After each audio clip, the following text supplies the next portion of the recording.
in listen-only mode. Hello and welcome to the second in a series of 3 Growing Farm Profits webinars hosted by Southern Sustainable Agriculture Working Group, specifically for agricultural professionals who assist diversified vegetable growers. This webinar is made possible with generous support from the Southern SARE program.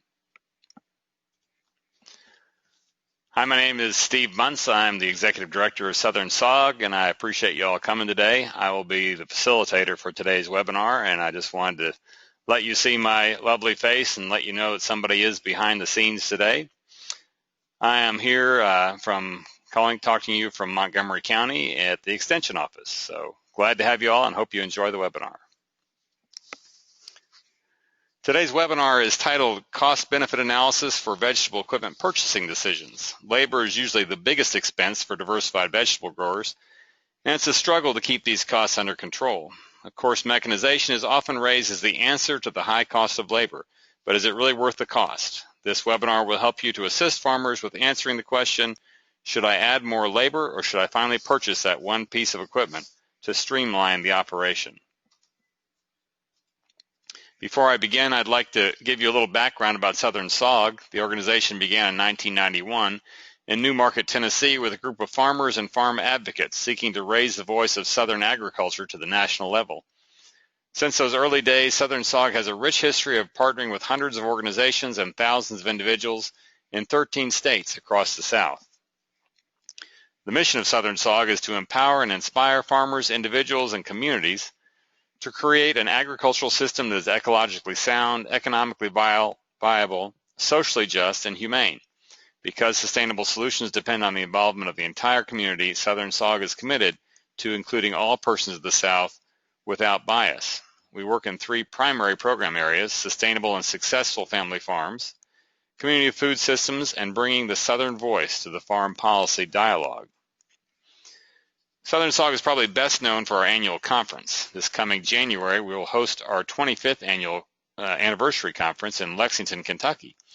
All of our conferences are renowned for the outstanding practical information provided and networking opportunities, but this year will be extra special as we will commemorate and celebrate 25 years of accomplishments in the sustainable and local foods movement. It's not only going to be a great opportunity for learning, sharing, and inspiration, but for fun and celebration as well. Please join us in Lexington next January 27th through 30th. Now a word about the Growing Farm Profits program. Southern Sog and our partners developed the Growing Farm Profits program in 2011 in an effort to help farmers get to the heart of profitability on their diversified vegetable farms. To date, over 400 farmers, future farmers, and farm service providers have participated in the trainings. Feedback from across the spectrum of participants over time has indeed shown a positive impact on farm profitability. To date, all Growing Farm Profits trainings that Southern Sog has hosted have been full-day or longer courses covering a broad spectrum of issues in managing for profitability. The webinar series we're offering this fall has been developed to allow us to reach a larger audience of busy farm service providers, touching on some of the recurring themes our training team has run across in the longer trainings. It's our hope that some of you who participate in the webinars shown here will want to dive in a little deeper and will join us for the Growing Farm Profits in-service training that we'll be hosting in Lexington on January the 26th. Our presenter for today's webinar is Ellen Polishuk. Ellen is one of 4 owners of Potomac Vegetable Farms in Northern Virginia, where they grow eco-organic produce for 7 farmers markets, a 550-member CSA, and 2 roadside stands. She's also a consultant and teacher around the U.S., helping growers learn about soils, compost, and growing farm profits. Before we get started, I'd like to provide you with just a few points of some of the webinar logistics. We have several participants today, so we're going to mute all the lines, and the webinar is being recorded, so we'll share a link to the recording soon after the webinar via email, just in case you want to watch it again or share it with your colleagues. Each of you should be able to see a control panel that looks like this on your screen. You can expand or contract the control panel on the slide, as shown on the slide, by using this orange grab tab right here. You're also free to ask and submit questions via the question box located on your screen as shown in the slide, right down in here. We'll be addressing your questions at the end of the presentation. Before we start, we have 3 quick questions for you, and this is in order to help us know a little bit more about the audience today and your current understanding of our subject. Each of the questions will pop right up on the screen as I launch the poll, and we'll give you about 15 or 20 seconds to answer them and then show you the results of the group, or to the group. So the first question is, do you currently or will you in the future assist diversified vegetable growers with their farming operations?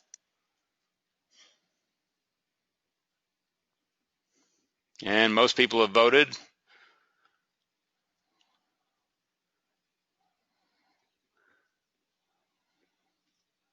All right, everybody's voted. So let's share the results of the poll for everyone to see. Okay, now we're going to ask our second question. What is your confidence level in assisting vegetable growers with analyzing farm data to determine if purchasing equipment is wise? So we're going to launch that poll. Give you a few minutes or a few seconds to answer that.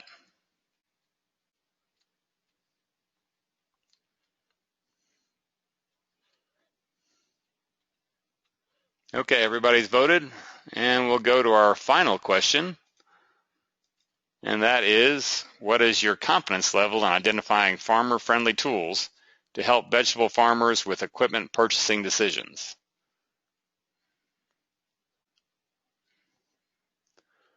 And we're about to get everybody in.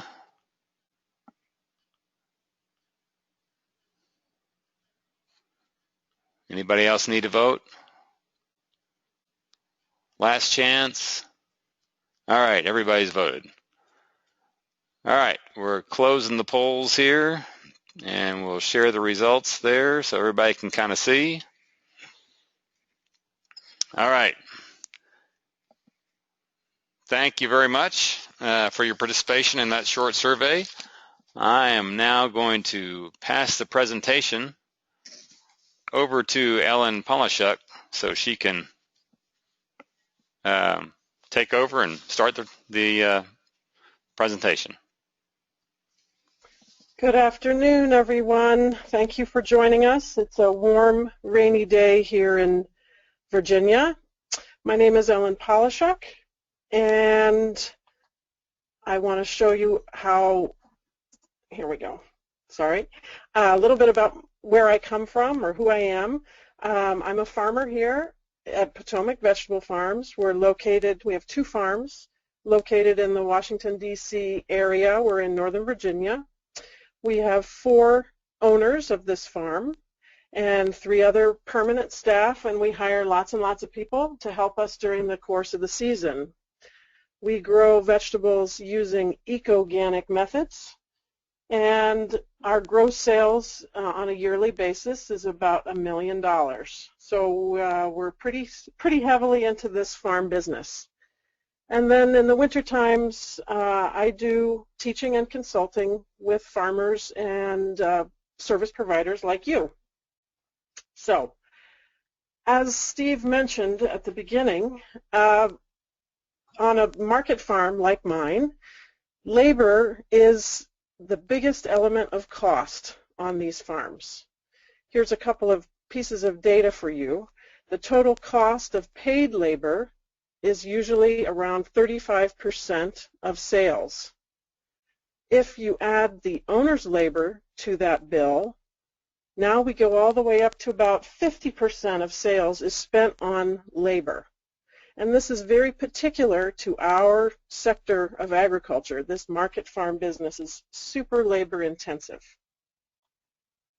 So in order to get a handle on farm profitability or to increase it, zeroing in on labor costs and labor expenses is a smart way to go. One avenue to reduce labor cost on a farm is to think about substituting capital for labor. And by capital, I mean equipment, machinery, or buildings. Here's a graph that comes out of Wisconsin that shows the relationship between the size of the farm and how many hours of labor are spent per acre growing the crops. So the hours per acre are on the left side, and on the bottom axis of the graph is the size of the farm. So on a smaller than a 3-acre farm, they average about 2,000 labor hours per acre. As you move to the right and go to the largest size farm, which would be a farm greater than 12 acres in size, they have drastically reduced labor per acre all the way down to around 500 hours per acre. And they achieve that change in labor hours by substituting equipment and facilities. Usually around 13 to 14% of the sales income of that farm is invested in adding that kind of equipment and facility. The study showed that the median investment of about $10,000 an acre for small farms and $7,500 per acre for larger farms. So the question is, does it pay? Does it always pay to buy a new piece of equipment, to build a new building? And that's what we're going to examine today. First of all, let's look at some reasons why we buy equipment. And this is a list of reasons that we can put some numbers around. So these are quantifiable reasons. First of all, we're hoping to reduce the cost of producing, harvesting, and packing vegetables, either by reducing the labor cost and also possibly by reducing the cost of maintenance on possibly older equipment. We also may want to buy equipment so that we can increase the revenue coming to the farm by producing and selling more products. And that may occur with the same cost per unit, or it may actually let us have a reduced cost in growing each unit of vegetable. Another reason may be that we want this piece of equipment to increase the quality and the consistency of what's being sold. That will also have an increase in revenue. And then another reason, or the last reason here, of why we might buy equipment would be to shield income from taxes. And as you see in parentheses, that's not such a great reason to spend money on equipment. Here's a couple of reasons that are a little more subjective, harder to quantify or to put an economic value upon, reasons why we would want to buy equipment. The first one being to relieve pain and suffering, right? To replace human labor with machine labor. The second reason may be that we want to build a set of equipment or a set of facilities that will help us move into the future on a farm. You may not be able to realize the full value of each investment one at a time until you get the whole scene put together. So it's a way of easing in or scaling up on your farm. And then another reason, of course, is because we want to. And I am seriously guilty of reason number 3. I love equipment. So here we are today. We're going to look at this cost-benefit analysis. It's sometimes called partial budgeting. You may have seen that in other trainings that you've been to, but I like this word cost-benefit analysis. It works better for me. And so this analysis allows us to quantify this proposed change in one part of the farm operation. It looks at the impacts to profitability of making this change or making this purchase versus having things stay the same. The method is quite simple to use, and it can be applied to many other questions on the farm. For instance, you could use this cost-benefit analysis to study whether adding a new sales channel would be a profitable idea. You could use it to look at the difference between purchasing transplants versus growing them yourself. You could use it to look at transplanting versus direct seeding a crop. You could use it to look at buying versus renting land. And you could use it to think about buying equipment versus hiring someone else to come and do it for you. So this is a very handy tool to use for making all kinds of decisions on the farm. The example that we're going to work with today is the water wheel transplanter purchase versus hand planting. So here's some photographs of a water wheel, the one on my farm with some of my people, showing you what it looks like. I'm sure all of you have been on one of these or seen plenty of them out in the field. It's a fairly common piece of equipment in our business. The first thing we want to do is to calculate the depreciation expense of this purchase. So here on the first line, we have our initial investment of $2,400. That's a fairly reasonable price of finding a brand new water wheel on the market. The second line is how long will that piece of equipment last? That's a debatable question, and for today we're going to say that this piece of equipment has a year, will last for 10 years, will work well for 10 years. The third line is where we have what would be the value of that water wheel after being used for 10 years, and I gave it a value of $800. So then we come down lower and we're going to do the math. So now we take the $2,400 initial investment, we subtract out the salvage value after the 10 years of use, and that gives us a total investment of $1,600. We take that $1,600, we divide it by the 10 years of use, and now we have a figure of $160 per year as the depreciation expense for this equipment. I have a little line here in small print to remind me to say that there are some investments in our business, particularly some of the older tractors like a cultivating G, where they actually will hold their value very well over the course of time. It's possible that you would be able to get back exactly as much as you spent when you first bought it, and so that would drastically change or possibly change to zero the depreciation of that equipment. I just wanted to mention that because it is a possibility. Now comes a little bit of a harder part where we have to really study the details of how different is the farm going to be with this hand planting versus the water wheel. So here on this chart we have all the numbers that are going to be associated with the hand plant, which is what we're doing now, versus the water wheel. So we're going to go line by line just to talk it through. So first, and importantly, is what is the planting rate that is possible under these two scenarios. For hand planting, we have a rate of 200 plants per hour. On the water wheel side, we have a number of 1,000 plants per hour. Fairly big difference, which of course is why we're thinking of buying this water wheel.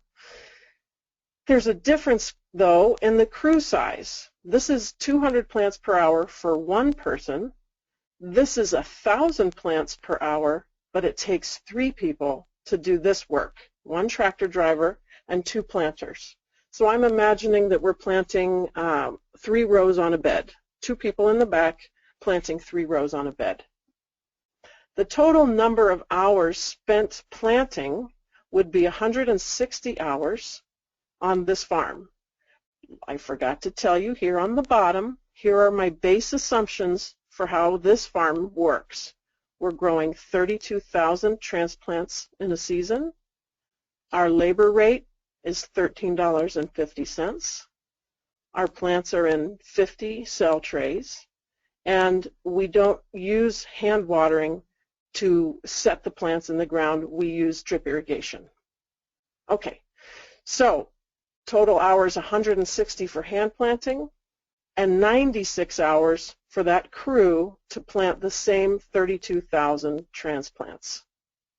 When you do the math with the labor rate of $13.50, that gives us a total labor cost of $21.60 in the hand plant and $12.96 under the water wheel.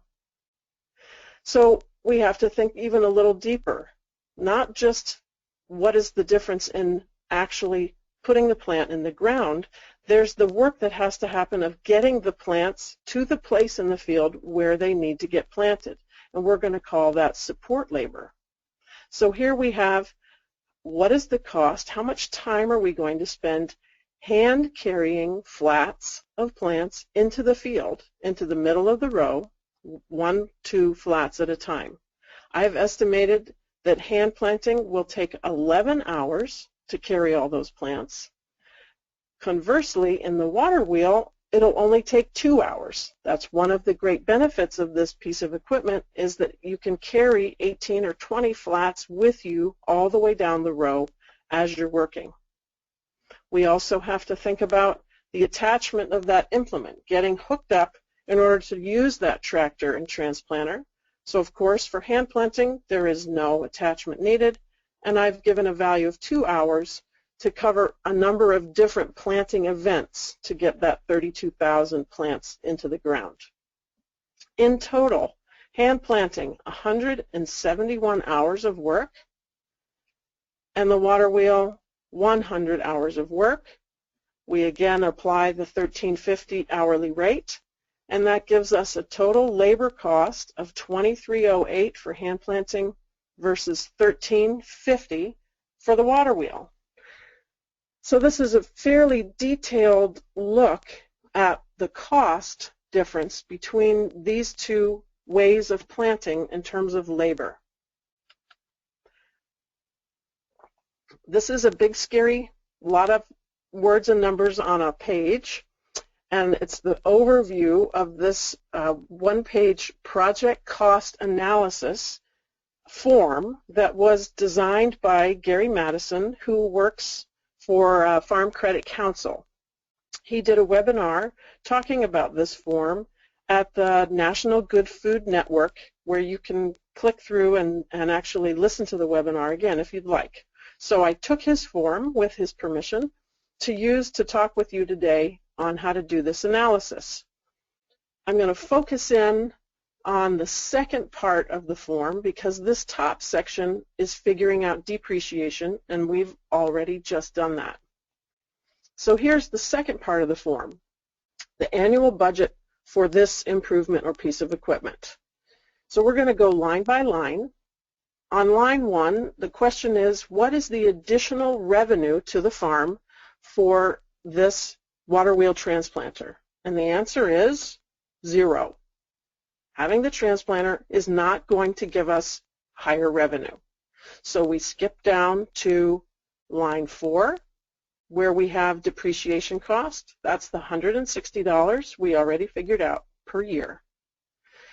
Line 5, what is the interest expense for making this purchase? Given that this equipment is fairly low cost, I'm going to assume that this is coming out of this year's cash, and so there is no interest expense. Next, what are some of the other operating costs of having this piece of equipment? So there's a utility, a question about utilities, doesn't apply here. Now comes the question of labor.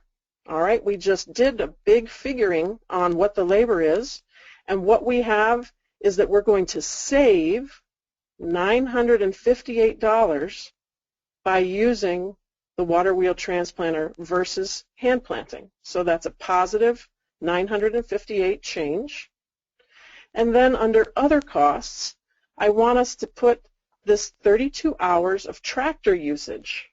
So not only do we have to think about using that, what the cost of the water wheel is, but we are pulling the water wheel with a tractor.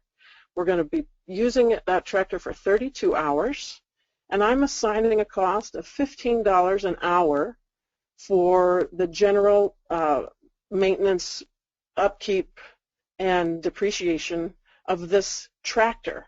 And that gives us a cost addition of $480. Okay, so that's a negative consequence in our scene, is $480 spent on this tractor use. When you do all the math, you come to line 11. Our net income for buying this water wheel, making this change, is a net income of $318. You take this line 11 and you divide it by line A, which was the purchase price, and that gives us a 13% return on investment. That's the bottom line on this study of the water wheel. Before we continue with thinking about further issues with the water wheel transplant, I want to go back to this little section that we skipped over, and that's this line 1, 2, and 3. I've highlighted it here in red. So let's imagine a different piece of equipment that we might want to purchase. Let's imagine that we're talking about buying a root digger. If we were buying a root digger, I'm going to assume that that means we're going to harvest more of the crop than if we dug it by hand, and we're going to have a higher quality crop at the end. And so the use of a root digger versus hand digging would actually give us an increase in revenue because we're going to have more product.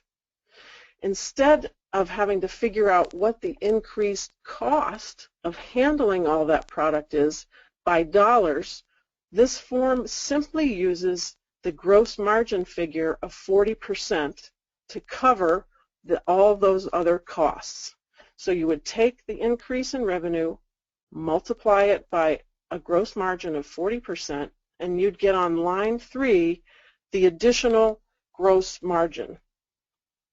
So I wanted you to know that because of course, some pieces of equipment or some changes to an operation are going to result in additional revenue. And this is a very simple way of handling that in the decision-making process.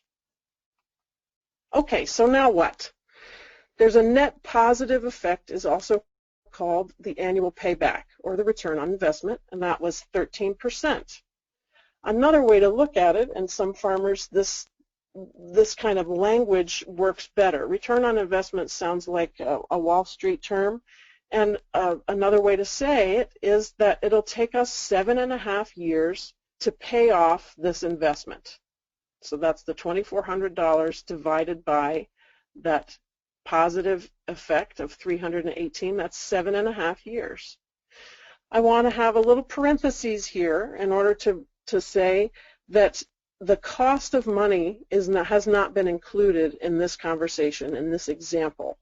The cost of taking that money and doing this versus something else. And if you were going to consider a much bigger purchase, a brand new tractor, a $100,000 metal shed, you might have to consider that in your analysis. So what if the returns don't work? What if there is no net positive on that investment? There are some possible alternatives. One could consider leasing equipment, buying a person to come and do that operation for you, change the price of the equipment by getting a used piece, or consider co-owning the equipment with some of your friends and colleagues in the neighborhood. So all is not lost if you run through these numbers the first time and the bottom line doesn't look good. There are, of course, non-quantifiable or difficult to consider aspects of this water wheel purchase, things that are hard to put an economic value on. And the first and most important one for me is the first line, the health of the crew and you, or the operator, the owner of the farm. And that is just wear and tear on your body. We don't know how to put an economic value on that consideration. Another consideration would be the quality of the job done with the transplanter versus the hand plant. And so here's some aspects very specific to the transplanter that I wanted to bring up to you to show how deeply you can think about each of these purchases, that it's not just simply what is on that cost analysis sheet. It requires a little more thinking. So here, using a water wheel transplanter, the plants are watered immediately upon being put into the ground, which I think is a positive agricultural aspect. It also means that at that same moment, we could be applying some liquid fertility through the tanks on the planting machine. That may be a very positive aspect for a certain farm. Also, using this planting machine, our plants will be very consistently spaced. Spacing between the plants will be just so, exactly the same, and the space between the rows, they will be parallel all the way down the bed. That allows us, of course, to be able to tractor cultivate, and that makes a big difference on a farm. Another thing to think about is the last possibility here that I have in mind is, does the farm actually have 3 people to be able to use this water wheel transplanter? You could, in some situations, only need a crew of 2. If you're going to plant a single row of, say, tomatoes, you would only need 1 person riding the planter and 1 person driving. But in the scenario that we've been looking at, we had a 3-person crew. Of course, if a farm only has one owner and 1 paid laborer, then this machine may not be able to be at full use. So something to think about. There's even further considerations of what does it mean, or what are other uses for that piece of equipment on the farm. The water wheel transplanter can be used on bare ground and on black plastic mulch. The water wheel can also be used for direct seeding. We do a fair bit of direct seeding of winter squash and summer squash directly into the black plastic mulch using the water wheel, which is a great help. And we love doing that as opposed to having our crew scrabbling around on the ground planting seeds. And it's important to remember that even if you do own this water wheel transplanter, you can still do hand planting in an emergency. If you don't have there's a big storm coming, you've got 1.5 hours and an awful lot of plants to plant, you could still call an emergency on your farm and get 7 people out there hand planting fast, and get it done faster than using that water wheel nice and slow down the field. So you still can do hand planting, of course, if you need to. So here's some things to think about in terms of this cost-benefit analysis in general. And just like any other kind of analysis, you have to watch out for garbage in, garbage out, right? So the assumptions that we had on that labor calculations, if those assumptions are really not accurate, then the results are not going to be meaningful. There are risks associated with each of those alternatives, with having more tools at hand versus less tools at hand. It's possible on a farm that there's other investment choices that would be smarter and make more sense. And it's also hard to quantify, as we talked about, what's the effect of one purchase on all the other operations of the farm. In our example, what's the effect of being able to tractor cultivate this field that's now been planted perfectly with the water wheel? So those are some things to think about as you go through this with your growers. So now we get to make some choices. There, of course, are limits on what we can buy to improve the farm. We have limited cash, and there's only so many changes that a farm can withstand at one time. So we use this cost-benefit analysis to help rank various potential changes to the operation.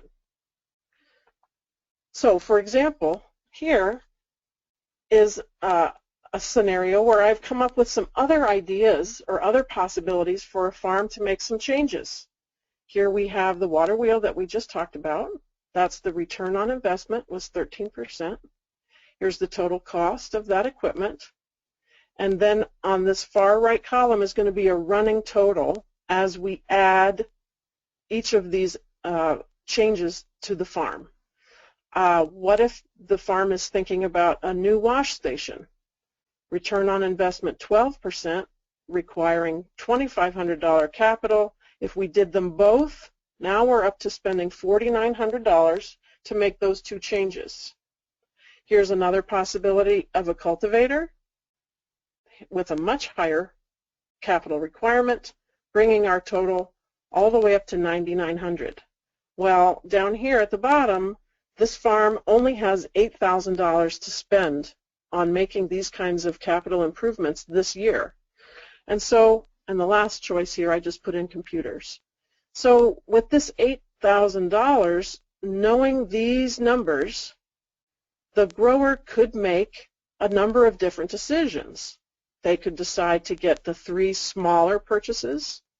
They could decide to get the cultivator and the water wheel and still stay under this $8,000 cap. But isn't it a powerful thing for a grower to have in front of them these kinds of numbers in order to make those purchasing decisions? And so, of course, the question is, does it pay? And that's what we've been trying to look at today, all the different things that a farmer could possibly spend money on: tractors, implements, and buildings. So let's help our growers use this cost-benefit analysis tool to help make the best decisions possible. All right, Steve, you're up.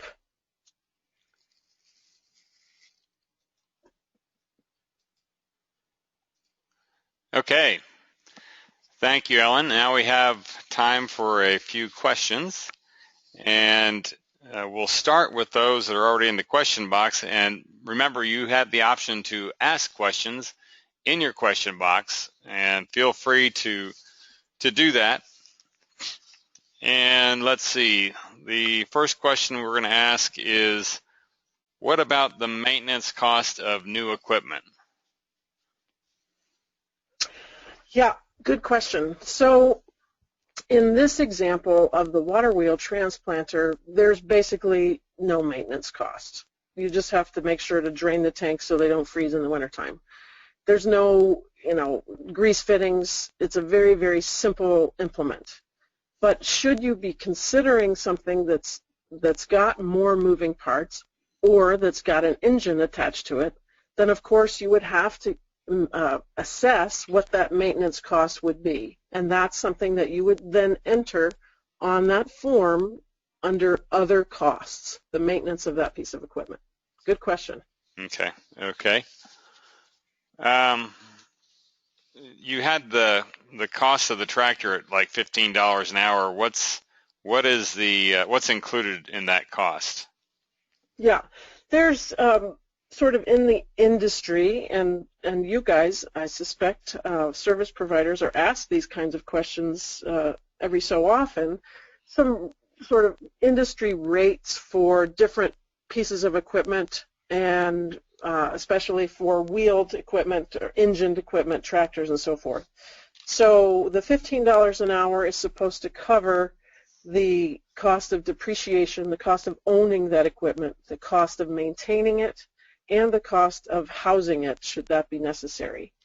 And given that the water wheel transplanter doesn't require a very powerful or complicated tractor to pull it, I chose the rate of $15 an hour, which is fairly low for a tractor cost, to reflect those needs. Should you be thinking about a purchase of something, a piece of equipment that's more complicated, that's larger, for instance, a spading machine that's going to, it's got a PTO attachment, it's got, and you need a really good hydraulic lift, and you're going to need a much better tractor, the price may change and go up to maybe $20 an hour. Of course, on other people's farms, the cost of a combine of a $300,000 piece of equipment is not going to be $15 an hour. So those are some standards that one can find on the web or by talking to other smart people in the business. Okie doke. You have a very successful farm. What's been the best piece of equipment you purchased for your farm?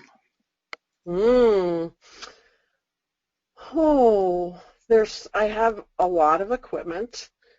I would say the most important piece of equipment for me is a spading machine, and that's how I do all my primary and secondary tillage, is with a spading machine that I got from Europe, which is really, really expensive, but it gives me tremendous flexibility, and in terms of timing, and it's the most gentle piece of equipment out there to do a job that is a little bit scary and has some negative side effects on a farm. Any kind of tillage is a little bit of a dangerous job, and you can do a lot of damage to your soil if you do it poorly. And so I think having that piece of equipment is really the most important thing on my farm. Okay, great.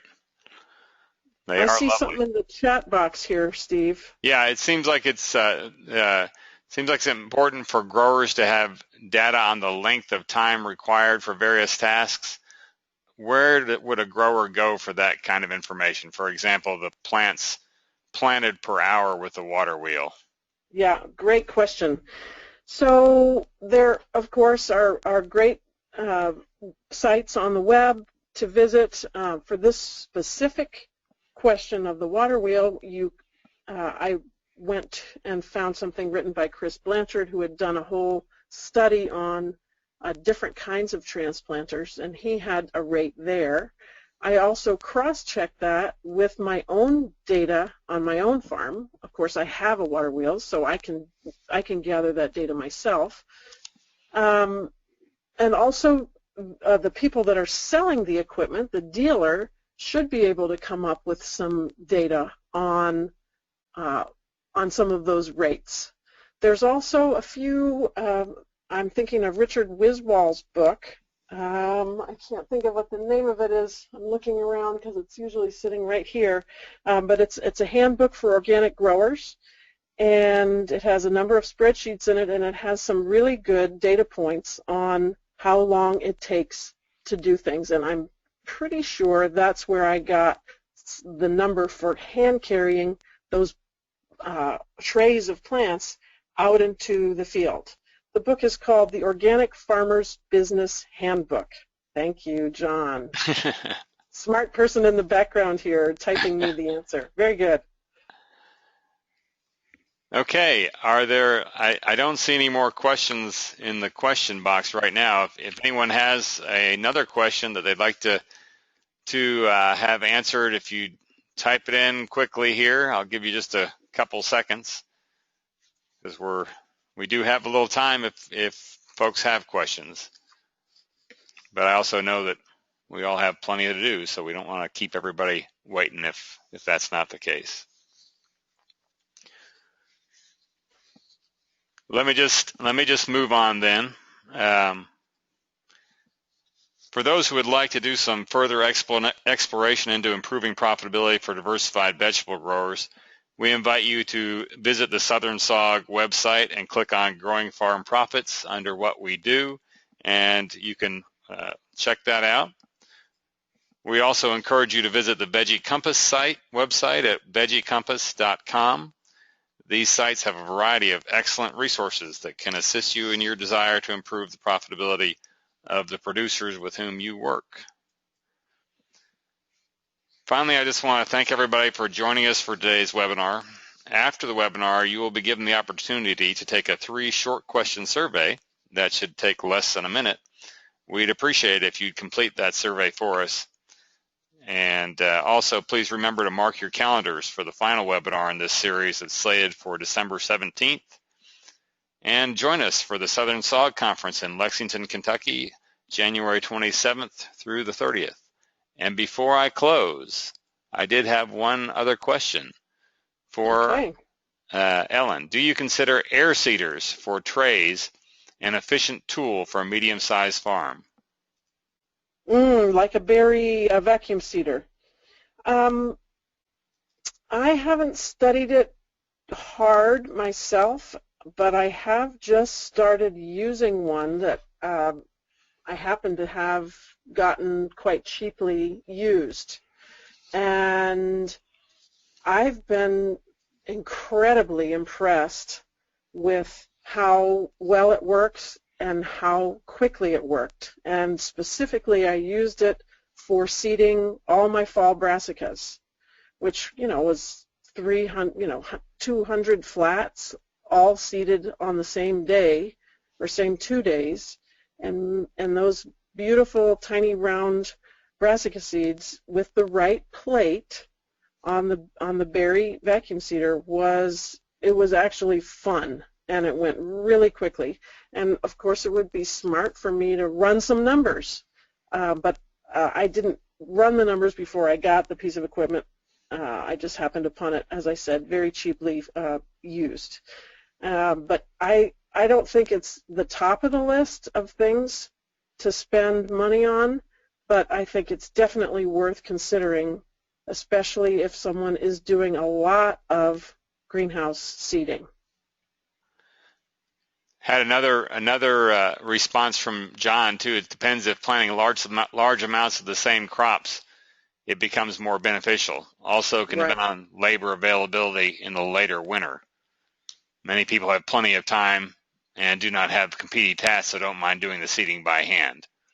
So that's a good point as well. Yep. That's a good point. And to my point, the seeding that we're doing for fall brassicas is in June, and you have a lot of things else you'd like to be doing in June than standing in the 98-degree greenhouse doing seeding work. So definitely agreed. As I mentioned about the plate, you need a different plate for different seed sizes, and so that can become an additional cost if you grow an awful lot of different crops. That may become a limiting factor. Right. Okay. Well, seeing no more questions, and I just want to say thank you to Ellen for joining us and for John for helping out in the background there, and hope to see you all at the next webinar, and hopefully also on January 26th we have the full day event. So join us there if you can. Thank you very much. Thank you. Bye-bye all.